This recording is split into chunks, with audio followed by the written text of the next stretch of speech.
छत्तीसगढ़ में कांग्रेस की सरकार बनने के जन कल्याण में कई योजनाएं यहां पर शुरू की गई। इस बीच कोरोना काल में बच्चों की शिक्षा को सुचारू रखने के लिए मुख्यमंत्री भूपेश बघेल ने महत्वाकांक्षी योजना पढ़ाई तुहर द्वार योजना की शुरुआत की। अब यह पहल नए आयाम तय कर रही है। पारा मोहल्ला में चलने वाली कक्षाएं अब सामान्य स्कूलों से भी ज्यादा उपयोगी साबित हो रहे हैं। देखिए रिपोर्ट।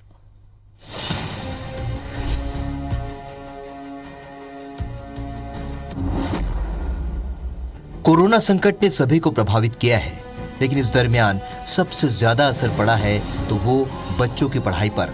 पालक अपने बच्चों के भविष्य को लेकर चिंतित थे, लेकिन प्रदेश के संवेदनशील मुख्यमंत्री ने इस संकट के बीच पहल की और पढ़ाई तुहर द्वार के जरिए शिक्षा को आबाद घरों तक पहुंचाया।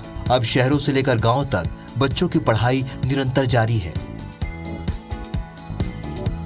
एक ऐसा ही उदाहरण मुख्यमंत्री भूपेश बघेल के विधानसभा क्षेत्र पाटन के ग्राम अमलेश्वर का है, जहां कोरोना काल के दौरान जब गांव के बच्चे स्कूल से दूर हो गए, तब गांव के ही लोगों ने और संकुल समन्वयक ने पारा मोहल्ला में स्थित सामाजिक भवनों और घरों को स्कूल बनाने की योजना तैयार की। इन कक्षाओं में बच्चों को कोर्स की पढ़ाई के अलावा अन्य गतिविधियों में भी निपुण करने का काम किया जा रहा है।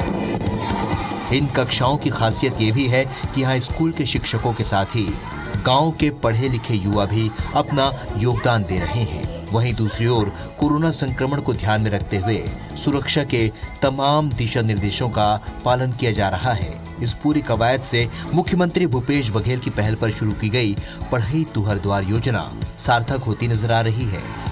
परिस्थिति को देखते हुए पढ़ाई तुहर पारा एक वैकल्पिक व्यवस्था के रूप में हमारे सामने आया और हमने जो है समुदाय से मिलकर, समाज प्रमुखों से मिलकर, जनप्रतिनिधियों से मिलकर बच्चों की पढ़ाई जो है सतत रूप से जारी रहे।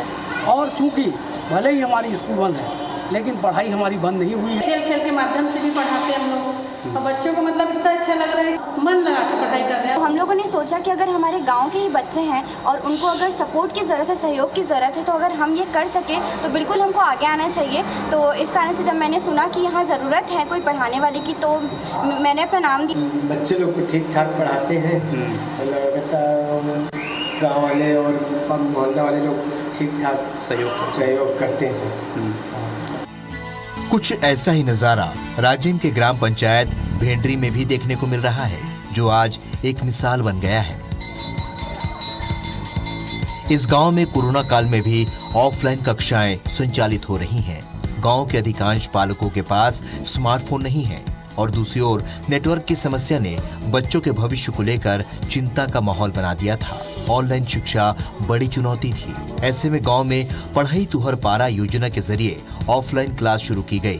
फिलहाल इस गांव में 9 स्थानों पर ऑफलाइन क्लास संचालित की जा रही है। खास बात यह भी है कि बच्चों को पढ़ाने के लिए गांव के ही 17 योग्य और शिक्षित बेरोजगार युवा खुद जल कर आगे आए हैं, जिनमें गांव में ब्याह कर आई 4 शिक्षित बहुएं भी शामिल हैं।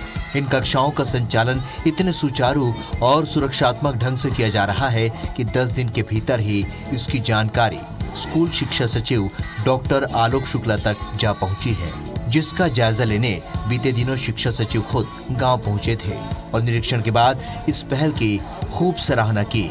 आज आलम यह है कि समूचे गरियाबंद जिले के 136 ग्रामों में भेंडरी की तर्ज पर ऑफलाइन क्लासेस चल रहे हैं। हम लोग मोहल्ले क्लास में पढ़ रहे हैं, तो जैसे हम स्कूल में पढ़ रहे हैं वैसे ही लग रहा है। मैं अपने आप में बहुत प्राउड फील कर रही हूँ कि जो शिक्षा मुझे मिली है, आज शिक्षा सारथी बन के पढ़ाई तुहर पारा मोहल्ला क्लास योजना के अंतर्गत छोटे छोटे बच्चों को पढ़ाने का मौका मिला है।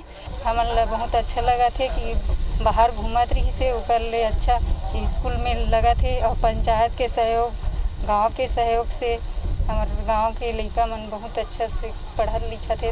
पंचायत से दरी, मास्क, सैनिटाइजर और कहीं पंखा खराब है उसको व्यवस्था किए गए हैं और पूरे बच्चे को सोशल डिस्टेंस के पालन करते हुए पढ़ाई जारी है और नितिन आके निगरानी रखे जाते हैं।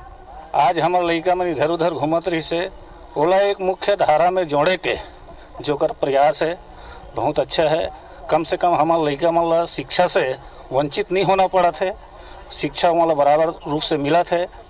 ये हमारी पढ़ाई तुहर द्वार के तहत ऑफलाइन क्लास में सबसे महत्वपूर्ण योगदान रहा भेंडरी का। ऐसे बहुत जगह हमारे जिले में 136 जगह इसको देख के प्रारंभ हो गया। शिक्षा के प्रसार के लिए ग्रामीण स्तर पर हुई इस पहल को देखकर बरबस ही सराहना निकलती है। नौनिहालों में शिक्षा की अलग जगाने का बीड़ा उठाने वाले शिक्षा सारथी भी साधुवाद के पात्र हैं। बहरहाल उम्मीद है कि ये रिपोर्ट दूसरे गांव को भी प्रेरित करेगा।